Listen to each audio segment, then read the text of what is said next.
देश भर में E20 को लेकर छिड़ी बहस के बीच एक पुराने वीडियो ने नई राजनीतिक और तकनीकी जंग छेड़ दी है। आरोप है कि भारत में इथेनॉल नीति और उसके सुरक्षा मानक तैयार करने में किसी स्वतंत्र भारतीय शोध की बजाय अमेरिकी कानूनों को कॉपी पेस्ट किया है। ये बात खुद नितिन गडकरी ने स्वीकार की है, जिसका वीडियो सामाजिक कार्यकर्ता तहसीन पूनावाला ने शेयर किया। वायरल वीडियो में नितिन गडकरी ये स्वीकार करते दिख रहे हैं कि लाल फीताशाही और 3 से 4 साल की देरी से बचने के लिए उन्होंने अधिकारियों को अमेरिका के मौजूदा मानकों को आधार बनाने और उसमें मामूली बदलाव करने की सलाह दी थी। गडकरी का तर्क था कि अमेरिका और यूरोप में सुरक्षा मानकों पर पहले ही गहन शोध हो चुका है। इंडियन डिपार्टमेंट को स्टैंडर्ड्स तैयार करने के लिए बोलो तो कम से कम 3-4 साल लेते हैं।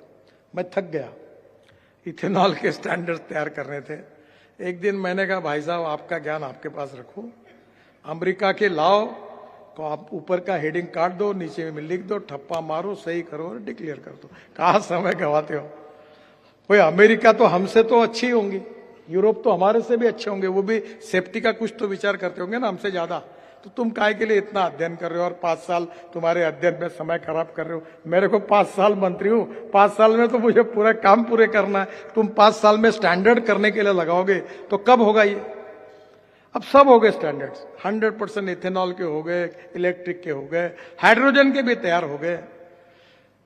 आपको मेरा इतना ही सुझाव है कि सेफ्टी के साथ कॉम्प्रोमाइज मत करो। लेकिन सवाल ये उठता है कि क्या पश्चिमी देशों की नीतियां भारतीय सड़कों और मौसम के लिए सीधी मुफीद हो सकती हैं? अमेरिका की ठंडी जलवायु, एडवांस इंजन तकनीक और वहां के ईंधन ढांचे की तुलना भारत के अत्यधिक गर्मी, नमी और पुरानी गाड़ियों से कैसे की जा सकती है? नीतियों को सीधे अपनाने का सीधा असर आज देश का आम वाहन चालक भुगत रहा है। E20 पेट्रोल के इस्तेमाल से पुरानी गाड़ियों में रबर और प्लास्टिक के पुर्जों के गलने, फ्यूल पाइप में जंग लगने और इंजन खराब होने की शिकायतें लगातार बढ़ रही हैं। इथेनॉल की कम कैलोरीफिक वैल्यू के कारण वाहनों का माइलेज 6 से 10% तक गिर चुका है। सवाल यह है कि जब अमेरिकी सड़कों पर चलने वाले वाहनों की बनावट और ईंधन क्षमता भारतीय दोपहिया और गाड़ियों से अलग है, तो क्या जल्दबाजी में मानक तय करते वक्त भारतीय ड्राइवरों की जेब और उनकी गाड़ियों की सुरक्षा को दरकिनार कर दिया गया? क्या नीतिगत देरी को बचाने का बहाना बनाकर देश की ऑटोमोबाइल इंडस्ट्री और करोड़ों वाहन मालिकों को एक बिना परखे प्रयोग का हिस्सा बना दिया गया? अमेरिका से नीतिगत विचार लेना गलत नहीं, लेकिन बिना स्थानीय परिस्थितियों का गहन अध्ययन किए